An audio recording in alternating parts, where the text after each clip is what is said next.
Welcome to my channel. ഇന്ന് നമ്മൾ discuss ചെയ്യാൻ പോണത് 2024 ജൂണില് സേ എക്സാമിന് ചോദിച്ച ക്വസ്റ്റ്യൻ, അതായത് അഡ്മിഷൻ ഓഫ് എ പാർട്ട്ണർ എന്ന ചാപ്റ്ററിൽ നിന്ന് ചോദിച്ച 8 മാർക്കിന്റെ ക്വസ്റ്റ്യൻ ആണ് ഇന്ന് നമ്മൾ ഡിസ്കസ് ചെയ്യാൻ പോണത്.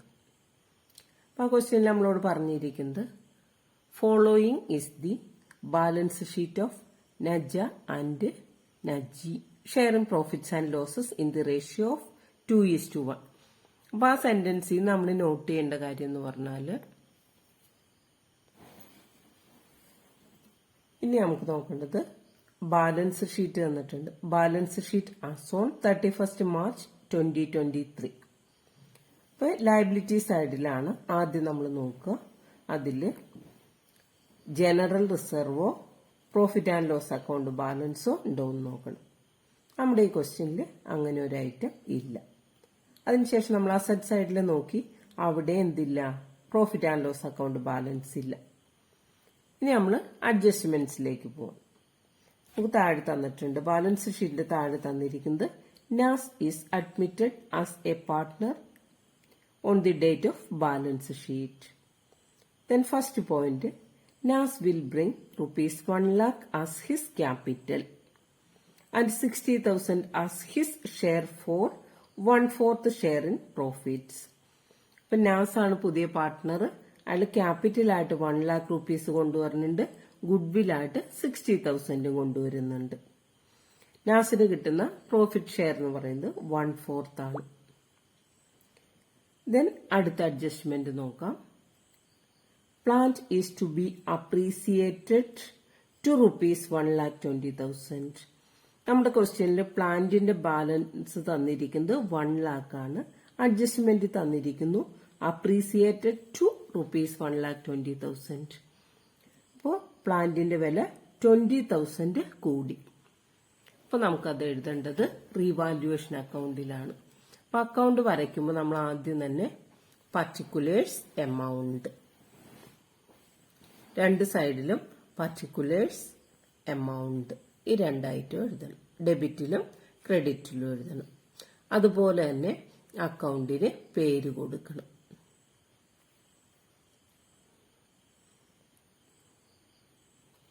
റിവാല്യുവേഷൻ അക്കൗണ്ട്, റീവാല്യുവേഷൻ അക്കൗണ്ട് എന്ന അക്കൗണ്ടിന് പേര് കൊടുക്കണം. DR, CR എന്നും കൊടുക്കണം. ഇത്രയാണ് നമുക്ക് റീവാല്യുവേഷൻ അക്കൗണ്ടിൽ ചെയ്യേണ്ട കാര്യങ്ങൾ.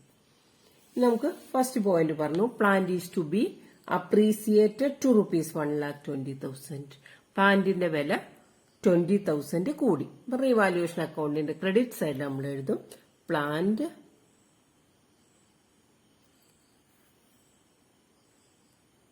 $20,000. Then, and the value of building is to be appreciated by 10%. ബിൽഡിങ്ങിന്റെ വാല്യൂ നമുക്ക് തന്നിരിക്കുന്നത് 1,50,000 ആണ്. അപ്പൊ അതിന്റെ 10% ഇൻക്രീസ് ചെയ്തു. അപ്പൊ റിവാല്യുവേഷൻ അക്കൗണ്ടിന്റെ ക്രെഡിറ്റ് സൈഡിൽ നമുക്ക് എഴുതണം ബിൽഡിംഗ് 1,50,000ന്റെ 10%.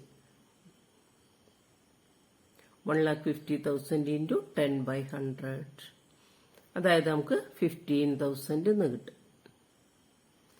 അടുത്ത അഡ്ജസ്റ്റ്മെന്റ് പറഞ്ഞിരിക്കുന്നത് stock is found over valued by ₹4,000.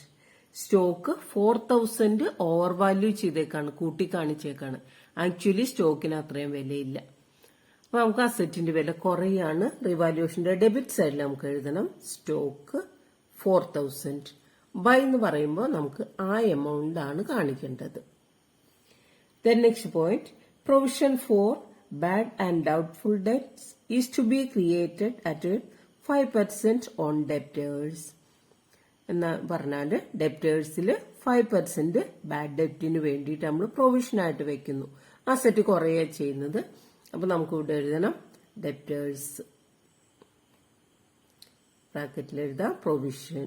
Debtors നമ്മൾ പ്രൊവിഷൻ ക്രിയേറ്റ് ചെയ്യുന്നു 5%. നമുക്ക് തന്നിരിക്കുന്ന എമൗണ്ട് 60,000 ആണ്. 60,000 into 5/100 നമുക്ക് 3,000 എന്ന് കിട്ടും. Then next point, creditors were unrecorded to the extent of ₹1,000. Unrecorded liability ആണ്. അതായത് ലയബിലിറ്റി നമുക്ക് റൈസ് ചെയ്യുക ചെയ്യുന്നത്. അപ്പൊ നമുക്ക് റിവാലുവേഷൻ അക്കൗണ്ടിന്റെ ഡെബിറ്റ് സൈഡിൽ എഴുതണം ക്രെഡിറ്റേഴ്സ് 1000. ഇനി നമുക്ക് ഈ റിവാലുവേഷൻ അക്കൗണ്ട് ബാലൻസ് ചെയ്യണം. നോക്കാം, നമുക്ക് ക്രെഡിറ്റ് സൈഡിൽ 20,000 15,000 ഉണ്ട്. ഡെബിറ്റ് സൈഡിലാണെങ്കിൽ 4,000 3,000 1,000. നമുക്ക് എങ്ങനെ അക്കൗണ്ട് ബാലൻസ് ചെയ്യാം? ഏത് സൈഡിലാണ് കൂടുതൽ എമൗണ്ട് ഉള്ളത് ആ സൈഡ് നമുക്ക് കൂട്ടി എഴുതണം. ഇവിടെ നമുക്ക് വന്നിരിക്കുന്നത് ക്രെഡിറ്റ് സൈഡിലാണ്. ക്രെഡിറ്റ് സൈഡിൽ 35,000 ഉണ്ട്. ഈ 35,000 നമ്മൾ ഇങ്ങോട്ട് ട്രാൻസ്ഫർ ചെയ്തു. അതിൽ നിന്ന് നമുക്ക് ഇവിടെ 4,000 3,000 1,000 ഉള്ളത്. അതായത് 8,000 കുറച്ച് കഴിയുമ്പോൾ നമുക്ക് 27,000 എന്ന് കിട്ടും. ഈ 27,000 നമുക്ക് എന്ത് ചെയ്യണം? പഴയ പാർട്ട്നേഴ്സിന് നജിക്കും അവരുടെ പ്രോഫിറ്റ് ഷെയറിംഗ് റേഷ്യോയിൽ വീതിച്ചു കൊടുക്കണം. അപ്പൊ നമ്മളിവിടെ ഡെബിറ്റ് സൈഡിൽ എഴുതാണ് നജാസ് ക്യാപിറ്റൽ. നജയ്ക്ക് കിട്ടുന്നത് എത്രയാണ്? 27,000 ഇൻറ്റു അവരുടെ റേഷ്യോ 2:1 ആണ്. അപ്പൊ 2/3. അതായത് നമുക്ക് 18,000 എന്ന് കിട്ടും. അതുപോലെ തന്നെ നജിയുടെ ക്യാപിറ്റൽ എന്ന് എഴുതിയിട്ട് നമുക്ക് എഴുതണം നജീസ് ക്യാപിറ്റൽ 27,000 ഇൻറ്റു 1/3 ഇൻറ്റു 1/3. അതായത് 9,000 എന്ന് കിട്ടി. ഇനി നമുക്ക് പ്രിപ്പയർ ചെയ്യേണ്ട അക്കൗണ്ട് ആണ് ഇത് ക്യാപിറ്റൽ അക്കൗണ്ട്. ക്യാപിറ്റൽ അക്കൗണ്ട് വരയ്ക്കുമ്പോൾ 3 എമൗണ്ട് കോളം 2 സൈഡിലും പ്രൊവൈഡ് ചെയ്യണം. ഇനി നമ്മൾ ക്യാപിറ്റൽ അക്കൗണ്ട്. ഇപ്പൊ ക്യാപിറ്റൽ അക്കൗണ്ടിന് ഡെബിറ്റ് സൈഡ് ക്രെഡിറ്റ് സൈഡ് ഇത് നമ്മൾ പേര് കൊടുത്തു ക്യാപിറ്റൽ അക്കൗണ്ട്. നമ്മുടെ പാർട്ട്നേഴ്സ് നജി അതിന്റെ പുതിയ ആള് നാസ്. ഇതുപോലെ തന്നെ ക്രെഡിറ്റ് സൈഡിൽ നമുക്ക് എഴുതണം നജി ആൻഡ് നാസ്. 3 പേരുടെ നമ്മൾ എഴുതി. നമുക്ക് ഫസ്റ്റ് തന്നെ എഴുതേണ്ടത് ലയബിലിറ്റി സൈഡിൽ തന്നിരിക്കുന്ന ക്യാപിറ്റൽ ബാലൻസ് നമുക്ക് ആദ്യം തന്നെ ക്യാപിറ്റൽ അക്കൗണ്ടിന്റെ ക്രെഡിറ്റ് സൈഡിലേക്ക് എഴുതണം. ക്രെഡിറ്റ് സൈഡിൽ നമ്മൾ എഴുതുന്നത് balance brought down BD balance BD എന്ന് എഴുതിയിട്ട് നമ്മൾ നജ 1,80,000, then നജി 1,50,000.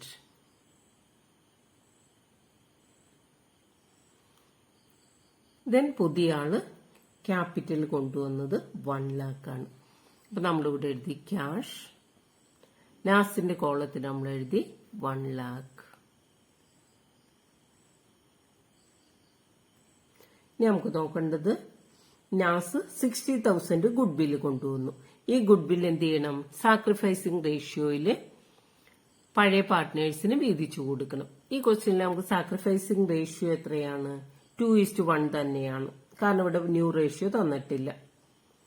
അപ്പോൾ പഴയ റേഷ്യോ തന്നിട്ടുണ്ട്, പുതിയ ആളുടെ ഷെയറും തന്നു കഴിഞ്ഞാൽ പഴയ റേഷ്യോ തന്നെയാണ് സാക്രിഫൈസ് ആയിട്ട് വരും. അപ്പൊ അതുകൊണ്ട് നമ്മളിവിടെ ഗുഡ് വിൽ എന്നെഴുതി. ഈ ഗുഡ് വില്ലിനെ 2 പേർക്കും നമുക്ക് വീതിച്ചു കൊടുക്കണം. 2:1 എന്ന റേഷ്യോയിൽ വീതിക്കണം. അപ്പൊ 60,000 ഇൻറ്റു 2/3 അതാണ് നജയ്ക്ക് കിട്ടുന്നത്.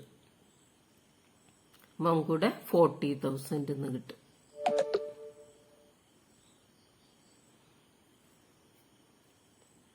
അതിനുശേഷം നജിക്ക് കിട്ടുമ്പോൾ ബാലൻസ് ഉള്ള 20,000, അതായത് 60,000 ഇൻറ്റു 1/3. പിന്നെ നമുക്കിതില് വരുന്ന ഐറ്റം എന്ന് പറഞ്ഞു കഴിഞ്ഞാൽ റീവാലുവേഷൻ അക്കൗണ്ടിന്റെ ഡെബിറ്റ് സൈഡിൽ നമ്മൾ ക്യാപിറ്റൽ എന്ന് എഴുതിയിട്ടുണ്ട്. ഇത് ക്യാപിറ്റലിന്റെ ക്രെഡിറ്റ് സൈഡിൽ വരും. അപ്പൊ നമുക്കിവിടെ റീവാലുവേഷൻ അക്കൗണ്ട് എന്ന് എഴുതിയിട്ട് നജയ്ക്ക് 18,000 നജിക്ക് 9,000. വേറെ ഐറ്റം ഒന്നും ഇതിൽ നമുക്ക് വരണില്ല. ദെൻ അക്കൗണ്ട് ബാലൻസ് ചെയ്യാം.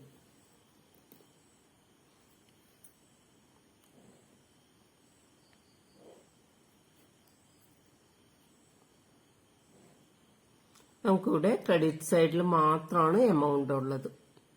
അപ്പോൾ ആ എമൗണ്ട് കൂട്ടി എഴുതാം. അതിന് നമുക്ക് ഡെബിറ്റ് സൈഡിലേക്ക് ട്രാൻസ്ഫർ ചെയ്യുകയും ചെയ്യാം. അപ്പോൾ ഇവിടെ നമുക്ക് കിട്ടുന്നത് എത്രയാണ്? 2,38,000.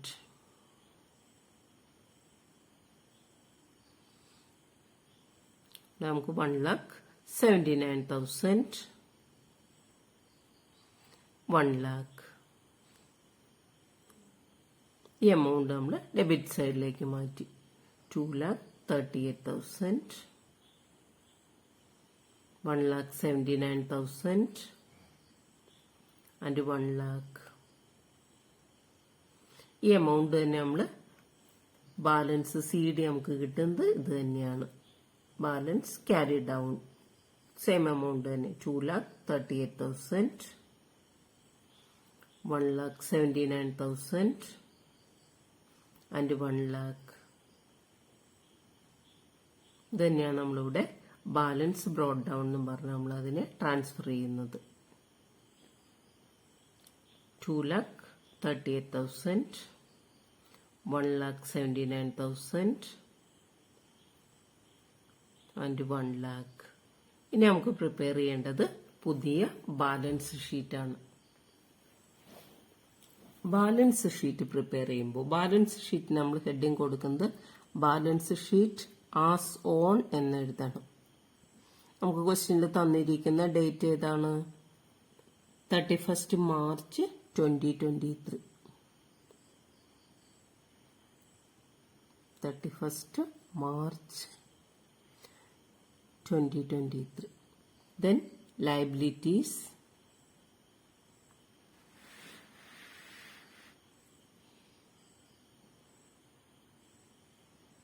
Liabilities amount, assets amount. Balance ഷീറ്റിലെ ഐറ്റംസ് നമ്മൾ എഴുതുമ്പോൾ നോട്ട് ചെയ്യേണ്ട കാര്യം എന്ന് പറഞ്ഞാൽ എല്ലാ ഐറ്റവും നമുക്കിവിടെ എടുക്കണം. അതായത് അഡ്ജസ്റ്റ്മെന്റിൽ പറഞ്ഞിരിക്കുന്ന ആ ഫിഗേഴ്സ് ആണ് നമുക്കിവിടെ കൺസിഡർ ചെയ്യേണ്ടത്. നോക്കാം. നമുക്ക് ലയബിലിറ്റി സൈഡിൽ ബിൽസ് പേയബിൾ തന്നിട്ടുണ്ട്. ബിൽസ് പേയബിളിന് മാറ്റമൊന്നും വന്നിട്ടില്ല. അപ്പൊ അതുകൊണ്ട് ആ എമൗണ്ട് നമ്മൾ അങ്ങനെ തന്നെ എഴുതുന്നു. Bills payable 10,000. Then next item creditors. നമുക്കിവിടെ ക്രെഡിറ്റേഴ്സ് തന്നിരിക്കുന്നത് 58,000 ആണ്. അഡ്ജസ്റ്റ്മെന്റിൽ എന്ത് പറഞ്ഞിട്ടുണ്ട്?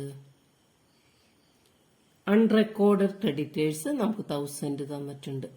അത് നമ്മളിവിടെ ആഡ് ചെയ്യുന്നു. 58,000 പ്ലസ് 1,000, അങ്ങനെ നമ്മൾ 59,000 എന്ന് എഴുതി. ദെൻ അടുത്തത് ഔട്ട്സ്റ്റാൻഡിംഗ് എക്സ്പെൻസ് തന്നിട്ടുണ്ട്. അത് നമ്മൾ അങ്ങനെ തന്നെ എഴുതാണ്. ഔട്ട്സ്റ്റാൻഡിംഗ് എക്സ്പെൻസ്, അതിലും മാറ്റമൊന്നുമില്ല. Outstanding expense 2,000.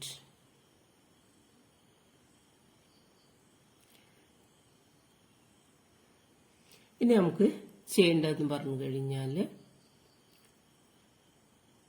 ക്യാപിറ്റലുകൾ എഴുതണം. നമ്മളിവിടെ തൊട്ട് മുൻപിൽ ക്യാപിറ്റൽ അക്കൗണ്ട് വരച്ചപ്പോൾ നമുക്ക് കിട്ടിയിരിക്കുന്ന ആ ബാലൻസ് ആണ് നമുക്ക് എഴുതേണ്ടത്.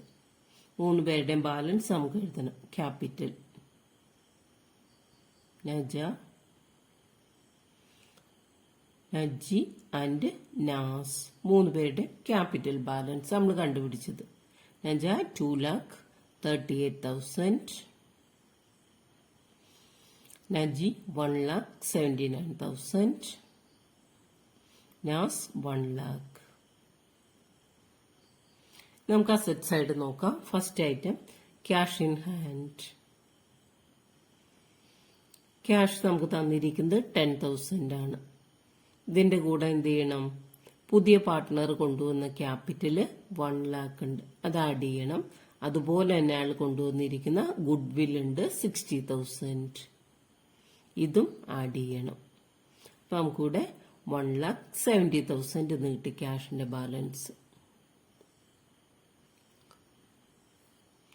Then next item, cash at bank. Cash at bank, അതിൽ മാറ്റമൊന്നുമില്ല, 40,000. Next item, sundry debtors. Debtors inner കോളത്തിൽ എഴുതാം നമുക്ക് 60,000. അതിൽ നിന്ന് പ്രൊവിഷൻ ഡിഡക്ട് ചെയ്യാനുണ്ട്. Less provision 3,000. നേരത്തെ നമ്മൾ കണ്ടുപിടിച്ചിട്ടുണ്ട്, റീവാല്യൂഷന്റെ ഡെബിറ്റ് സൈഡിൽ എഴുതിയിരിക്കുന്ന 3,000 ഡിഡക്ട് ചെയ്തു. Outer column 57,000.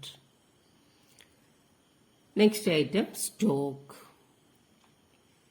സ്റ്റോക്കിന്റെ എന്താണ് പറഞ്ഞിരിക്കുന്നത്? Stock found over valued by 4,000 ആണ്. സ്റ്റോക്ക് കൂട്ടി കാണിച്ചേക്കാം, അപ്പൊ നമുക്കത് ഡിഡക്ട് ചെയ്യണം. 40,000 മൈനസ് 4,000, നമുക്ക് 36,000 എന്ന് കിട്ടും. Then next item plant. Plant എന്താണ് പറഞ്ഞിരിക്കുന്നത്? Plant is to be appreciated to rupees 1,20,000. അപ്പൊ പ്ലാന്റിന്റെ വാല്യൂ 1,20,000 ആണ്. Then next building. ബിൽഡിംഗ് എന്താണ് പറഞ്ഞിരിക്കുന്നത്? Building is to be appreciated by 10%. Building 10% appreciate ചെയ്തു. അതായത് 1,50,000 കൂടെ എന്ത് ചെയ്യണം? 15,000 ആഡ് ചെയ്യണം. 1,50,000 പ്ലസ് 15,000 കൂടെ 1,65,000 എന്ന് കിട്ടി. ഇനി നമുക്ക് രണ്ട് സൈഡും ആഡ് ചെയ്ത് നോക്കണം, ഈക്വൽ ആണോ എന്ന് നോക്കാം.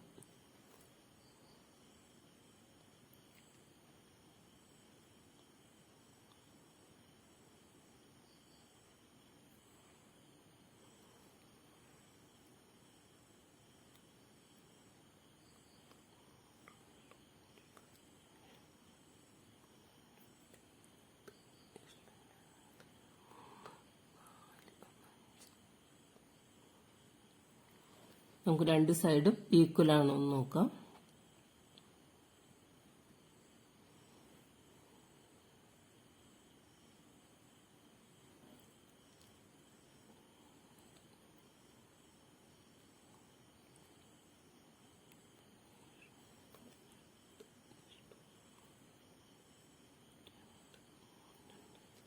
$5,88,000 രണ്ട് സൈഡിലും കിട്ടി. രണ്ട് സൈഡും ഈക്വൽ ആയിട്ട് വന്നു. ഇങ്ങനെയാണ് നമുക്ക് ഈ പ്രോബ്ലം ചെയ്യേണ്ടത്. 8 മാർക്കിന്റെ ക്വസ്റ്റ്യൻ ആയിട്ട് ഇത് എല്ലാ വർഷവും നമ്മൾ ക്വസ്റ്റ്യൻ പേപ്പറിൽ കാണുന്നതാണ്. ഇപ്പൊ നമ്മൾ ആൻസർ ചെയ്തത് ഈ ജൂണിൽ നടന്ന സേ എക്സാമിന്റെ ക്വസ്റ്റ്യൻ പേപ്പറാണ്.